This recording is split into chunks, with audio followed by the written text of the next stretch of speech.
Kaj pa imate vi v svoji kuhinji? Plin, indukcijo ali pa kuhate na elektriko? Kaj je boljše, smo vprašali oziroma bomo vprašali Igorja Šajna, stavbnega biologa. Lepo pozdravljen, dobrodošel. Pozdravljena. Torej, pustiva to, kaj prevladuje v domovih. Kaj je tisto, kaj je najboljše, česa se moramo zavedati? Ja, vsake od teh stvari, ki so bile naštete, je treba par malenkosti povedati. Mi bova tukaj zdaj govorila v nekem vplivu na okolje, se pravi na ljudi, ki s temi aparati upravljajo. Seveda je tudi tukaj vkus, kakšen je vkus hrane pripravljen na določenem tem, bom rekel, pripomočku. Ampak pri okusu lahko hitro zaključiva, da je najboljši na plinu, torej na živem ognju. Točno tako. In enako velja tudi iz našega področja. Zdaj zakaj? Plin je najboljši približek ognju in nima praktično nobenega elektromagnetnega sevanja, to je prva stvar. S tem, da pri plinu je treba edino to poudariti, da pri izgorevanju plina nastajajo določeni produkti, ki tudi pri vdihavanju niso, bom rekel zdaj, da bi rekli, koristni, ampak tega je tako malo. In še posebej, če se tega zavedamo, da imamo napo, pa prižgemo recimo napo, ali pa da je stanovanje, hiša prezračevana, potem tega problema praktično skoraj da ni. Torej, na prvem mestu je potem takem plin. Je plin. Pred plinom je še naravno kurišče, ampak ga žal v današnjih časih redko kdo še uporablja. Seveda, če ima družina to možnost, tudi to svetujemo, da ima en čist, bom rekel, običajen kurišče za ogrevanje, plin, potem na naslednjem mestu je navadna elektrika, potem je pa indukcija.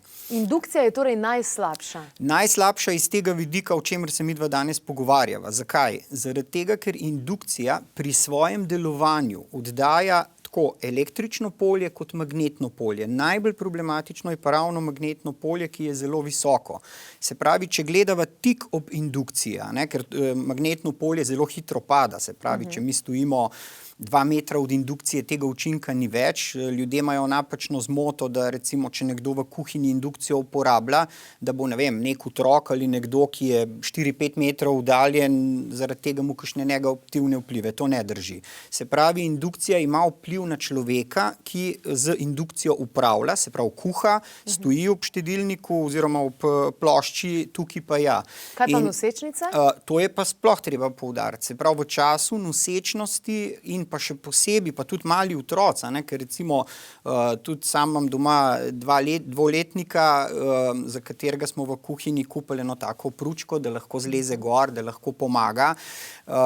In zdaj, če imamo recimo indukcijo, pa da se otrok zadržuje zraven te plošče, recimo, ne vem, 5, 10, 15 minut, je to definitivno lahko problematično. Tukaj govoriva o cirka 20.000 nanoteslov. Seveda ljudem to ne bo kaj dosti povedali. To je nekje na meji uredbe, ampak to so zelo visoke vrednosti, če lahko recimo dava za primerjavo, da bo predstavitev lažja. Mednarodni standard SBM 2015, to je standard priporočil za bivalna okolja, ki se ga v svetu največ uporablja, uporabljamo ga tudi mi, je zgornja meja nekje 100 nanoteslov za tem, ki se zadržujemo. Tako da to so, bom rekel, velike razlike. Če pa pogledava navadno električno ploščo, je pa približno 10-krat nižja obremenitev z magnetnim poljem.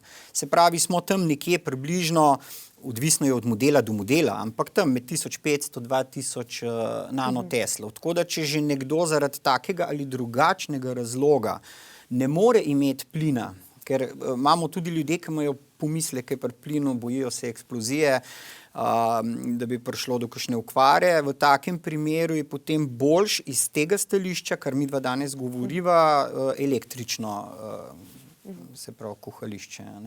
Torej, če sem prav razumela, na prvem mestu odprt ogenj, pa oni kotli, da se gor skuha nekaj finega na žlico, torej odprto ognjišče.